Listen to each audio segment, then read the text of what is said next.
नमस्कार बच्चों, आज हम आपके लिए अपठित गद्यांश पाठ यानी अपठित गद्यांश नंबर 3 लेकर आए हैं। तो देखो, अपठित गद्यांश पहले कहते किसे हैं ये समझ लो। देखो, अपठित गद्यांश हम उसे कहते हैं जिसे हमने पहले पढ़ा ना हो, वो कहलाता है अपठित गद्यांश। अब इसमें कौन कौन सी बातें आपको ध्यान रखना पहले ये समझ लो। सबसे पहले ये कि आप जो गद्यांश या पैसेज दिया होता है उसको 2 से 3 बार पढ़ लो। इसका मतलब ये कि आप 2 से 3 बार पढ़ोगे तो आपको पूरे गद्यांश का ये पता चल जाएगा कि किसके बारे में कहा गया है। जैसे मान लो गद्यांश में दिया जनसंख्या वृद्धि के बारे में हो सकता है, बसंत पंचमी के बारे में हो सकता है, आपका मातृभाषा के बारे में हो सकता है, टेक्नोलॉजी के बारे में हो सकता है। अगर आपको ये पता चल गया कि गद्यांश किसके बारे में कहा गया तो सारे जो प्रश्न है फिर उसी के बारे में पूछे जाएंगे। ये हमेशा याद रखो। अगर उससे बाहर कोई प्रश्न उत्तर, मान लो एक प्रश्न पूछा जा रहा है तो आपको तुरंत समझ में आ जाएगा। कहने का मतलब ये, अगर विकल्प दिए हैं तो उसमें अगर जो गद्यांश का तुम्हें भाव समझ में आ गया उससे संबंधित जो उत्तर होगा वही सही होगा, बाकी गलत होंगे। ठीक है, तो चलो फिर हम शुरू करते हैं। तो प्रश्न देखो इस तरह से पूछे जाते हैं कि निम्नलिखित गद्यांश को ध्यानपूर्वक पढ़कर उस पर आधारित पूछे गए प्रश्नों के उत्तर लिखिए। तो ये देखो, इसमें 3 MCQs पूछे गए और 2 आपके डिस्क्रिप्टिव पूछे गए। कुल 7 नंबर का पूछा गया। ठीक है, तो सबसे पहले हम क्या करते हैं, गद्यांश को अच्छी तरह पढ़ लेते। तो ध्यान रखना कि जब गद्यांश आप पढ़ो उस समय पूरे मनोयोग से इधर उधर मन ना भटकाना। अगर मन भटका तो गद्यांश आपके दिमाग से गया। अगर पूरे मनोयोग से यानी बिल्कुल कंसंट्रेट होकर पढ़ोगे तो पूरा एक ही बार में समझ में आएगा, दोबारा पढ़ने की जरूरत ही नहीं पड़ेगी। तो चलो हम रीड करते हैं इसको। तो इसमें दिया कि पर्यावरण हमारे जीवन का आधार है। यह हमें स्वच्छ हवा, पानी और भोजन प्रदान करता है, लेकिन आज मानवीय गतिविधियों के कारण पर्यावरण प्रदूषित हो रहा है। वायु प्रदूषण, जल प्रदूषण और मृदा प्रदूषण जैसी समस्याएं बढ़ रही हैं। पेड़ों की कटाई, औद्योगिक कचरे का निस्तारण और प्लास्टिक का अत्यधिक उपयोग पर्यावरण को नुकसान पहुंचा रहा है। पर्यावरण संरक्षण के लिए हमें पेड़ लगाने, प्लास्टिक का उपयोग कम करने और प्राकृतिक संसाधनों का सही तरीके से उपयोग करने की आवश्यकता है। यदि हम समय रहते सचेत नहीं हुए तो भविष्य में गंभीर परिणाम भुगतने पढ़ सकते हैं। तो ये देखो, गद्यांश एक बार मैंने पढ़ लिया, क्योंकि मैं तो यहाँ पर एक ही बार पढ़ूंगा। अगर ज़्यादा पढ़ूंगा तो वीडियो लंबी हो जाएगी। तो इतना तो समझ में आ गया कि इस पैसेज में किसके बारे में कहा गया, पर्यावरण के बारे में। बस ऐसे ही आपको पता कर लेना।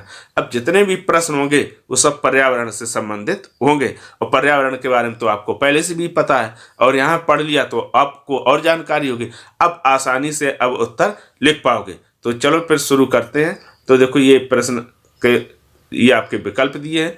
देखो दिया पहला प्रश्न, पर्यावरण हमें क्या प्रदान करता है। तो देखो, पर्यावरण पर आ गया प्रश्न। तो दिया है धन, स्वच्छ हवा, पानी और भोजन, मनोरंजन, यात्रा। तो आपको उत्तर पता चल गया होगा। आपका विकल्प नंबर कौन सा सही है, बी विकल्प नंबर सही है, नीचे लिख भी दिया है। ठीक, स्वच्छ हवा, पानी और भोजन। फिर आता है प्रश्न नंबर आपका दूसरा। तो प्रश्न नंबर दूसरे में क्या पूछा, पर्यावरण प्रदूषण का मुख्य कारण क्या है। देखो, सारे प्रश्न उसी से पूछे जा रहे हैं। तो क्या जो पर्यावरण प्रदूषण का मुख्य कारण क्या है, तो पेड़ लगाना या मानवीय गतिविधियां, वर्षा या प्राकृतिक आपदाएं। यानी पर्यावरण प्रदूषण किसके कारण होता है मुख्य रूप से।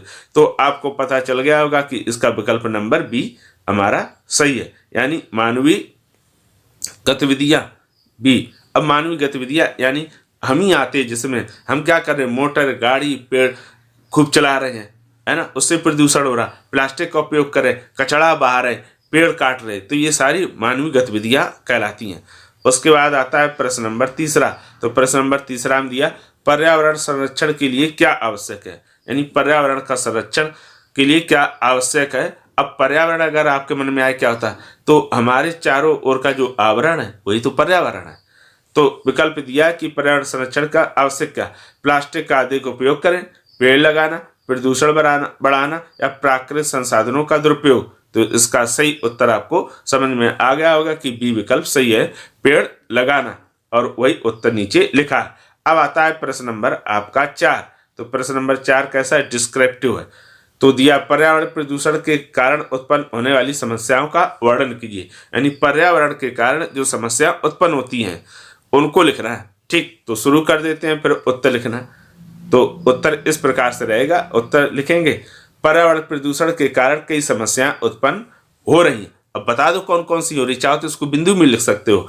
जैसे वायु प्रदूषण में सांस संबंधी बीमारियां बढ़ रही हैं, जल प्रदूषण के कारण स्वच्छ पानी की कमी हो रही है जिससे पेयजल संकट उत्पन्न हो रहा है, मृदा प्रदूषण के कारण मृदा प्रदूषण, मृदा मिट्टी को कहते हैं, यानी जो खेतों में मिट्टी होती है उस मिट्टी की बात करें। मृदा प्रदूषण के कारण भूमि की उर्वरा कम हो रही, उर्वरा मतलब फर्टिलाइजर, उसकी जो गुणवत्ता है वो कम हो रही, जिससे कृषि पर बुरा असर पड़ रहा है। इन सभी समस्याओं से प्रकृति और मानव जीवन दोनों प्रभावित हो रहे हैं। तो ये हो गया आपका चौथे प्रश्न का उत्तर। अब आता है फिर पांचवा। तो इसमें पूछा है कि पर्यावरण संरक्षण के लिए हम क्या क्या उपाय कर सकते हैं। तो उत्तर ये वैसे भी आप लिख दोगे, गद्यांश को ना पढ़ो तो भी, लेकिन फिर भी हम उसी के आधार पर लिखेंगे कि पर्यावरण संरक्षण के लिए निम्नलिखित उपाय किए जा सकते हैं। अब कौन कौन से उपाय, आप चाहो तो बिंदु में लिख दो या फिर सीधे डायरेक्ट लिख सकते हो। तो हम लिखेंगे कि पहले जैसे पेड़ लगाना, अधिक से अधिक पेड़ लगाकर वायु प्रदूषण को कम किया जाता है।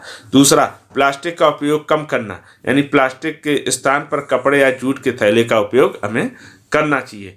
फिर अगला दिया जल का सही उपयोग, ठीक, ये हेडिंग, पानी की बर्बादी रोकना और वर्षा जल का संचयन करना है, यानी स्टोरेज करना। इससे भी क्या होता है, पर्यावरण जो रुकता है, प्रदूषण जो होता है वो। फिर कचरे का सही निस्तारण, निस्तारण का मतलब कचरे का डिस्ट्रॉय ठीक ढंग से करें, पोल्यूशन ना हो। हम क्या करते, कहीं भी कचरा फेंक देते हैं, कचरे को अलग अलग करके उसका पुनर्चक्रण करना चाहिए। पुनर्चक्रण करते हैं यानी जो आप रिसाइकल वो करना चाहिए। जैसे प्लास्टिक है वो अलग कचरा रखना चाहिए, साग सब्जी है उसको अलग रखना चाहिए, इस तरह से मेटल है उनको अलग रखना चाहिए, क्योंकि प्लास्टिक मेटल रिसाइकल हो जाते हैं और जो साग सब्जी वगैरह हैं उनका क्या होता है, फिर से खाद बनाई जा सकती है। फिर अगला दिया जागरूकता फैलाना, लोगों को पर्यावरण संरक्षण के प्रति जागरूक करना चाहिए। तो इस प्रकार से ये हमारे देखो पूरे प्रश्न हो गए। आपके 3 MCQs थे और आपके 2 डिस्क्रिप्टिव क्वेश्चन थे। तो इसके डिस्क्रिप्शन बॉक्स में मैंने और भी अपठित गद्यांश की लिंक दे रखी है, आप वहां जाइए, उसे क्लिक करिए और सरल भाषा में अपठित गद्यांश का आप सीखिए या अभ्यास करिए।